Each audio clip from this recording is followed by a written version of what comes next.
Okay, mga kasimanwa, live kita iya sa office it aton nga First Aklan Provincial Mobile Force Company and very thankful kita no sa oras nga binigay po sa atin ng ating taga First Mobile no, sa pamamagitan po ni Police Captain Richard Ramos de Vera. Sir, magandang hapon. Live po tayo ngayon sa Energy FM Kalibo.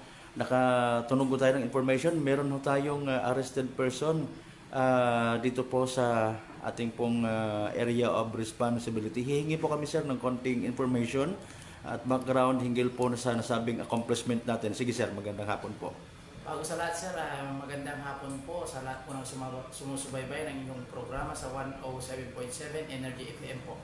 Tama po kayo kasi Manwang Malbert, nakapag-arrest po tayo kaninang 1:37 PM Okay. dito po sa poblasyon po ng Kalibo. Ito po ay may kaso na reckless imprudence resulting to homicide and damage to property. Siya po ay kinilala po natin na si alias June na taga Tangalan, poblasyon Tangalan, Aklan, nasa legal age po siya and then siya po ay contractor. At magkuhan po tayo ng short background story po ng kaso niya. Opo. Siya po ay nagmamaneho ng van papunta po ng Kalibo ng January 2025 tapos maulan po nun. Nadulas po yung daan tapos yung van is nagkuhan yung likod, Okay. tapos sa may Lagin Banwa is naman siya sa harap ng Toyota. Okay. Doon po niya nahagip po yung biktima po natin na nakabike at sa kasamang palad po siya po ay namatay. Ano po yung siya sir? Yung victim, lalaki, babae? Lalaki po, 51 years old po sir, Tagara naman siya po. Oo, na-mention sir, parang pagkakaalam natin, kurbada yung area na yan, pinangyarihan ng incident.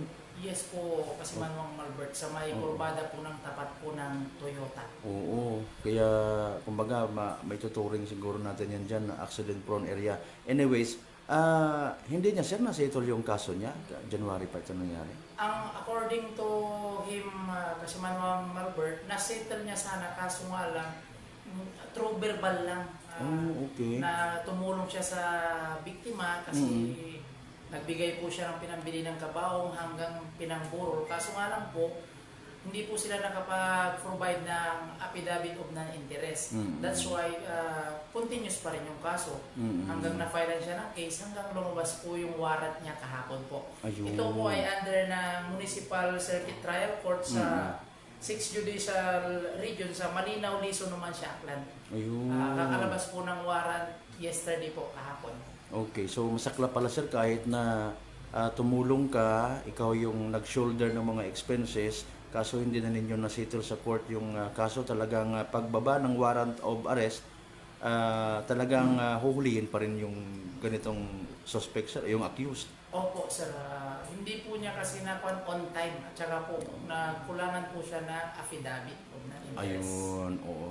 At saka yung masaklap din sa reality, criminal pa rin yung treatment sa'yo. Yes po. Yun, okay. Sir, sa part ninyo, siyempre malaking bagay din na ito, accomplishment na yun nga, as mandated sa inyo, lahat ng mga posibleng may pananagutan sa batas, no? Talagang dadalhin ninyo sa proper court, no? Arestuhin at para din naman sa kanya itong pag-arrest sa kanya to give him the chance, the proper chance na masagot yung accusation sa kanya.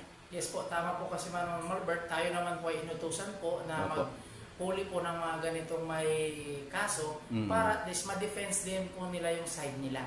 Magkakaroon naman po ito ng hearing trial po. Ayun, oo. At saka isa pa sir, siyempre kailangan dilinisin kumbaga yung community, yung lipunan tungkol sa laban po dito sa mga may tuturing natin na nagtatago sa batas, may pananagutan sa batas, ano, para maging maaliwalas din yung pakiramdam ng mga taong bayan natin, yung community na walang pag-alagala na may mga wanted persons. Sige sir, so most probably sa inyong pong pagganap sa inyong tungkulin, inaasahan po ng publiko na meron pang mga masusunod if ever na mga accomplishments na katulad nito. May gusto tayo sir iparating sa ating mga kababayan. Sige Yes po. sir, maraming salamat po kasi Manong Albert sa in behalf po ng First Aklan DFC personnel na pangunguna po ni Police Major Ronald Cesar, ating officer in charge, ay nagpapaalala po tayo sa pagiging defensive driving. Ayun. Kasi po, nandyan na po yung disgrasya, hindi po Tama natin po. kagustuhan, hindi po natin alam kung kailan darating. Pero mas mainam na po yung maging maingat po tayo. Bago tayo umalis, i-check po natin yung sasakyan natin, yung basic na blow baggage. At the same time po, Siyempre po, mag-ingat and then magdasal po Ayun. sa pagbabiyahe po.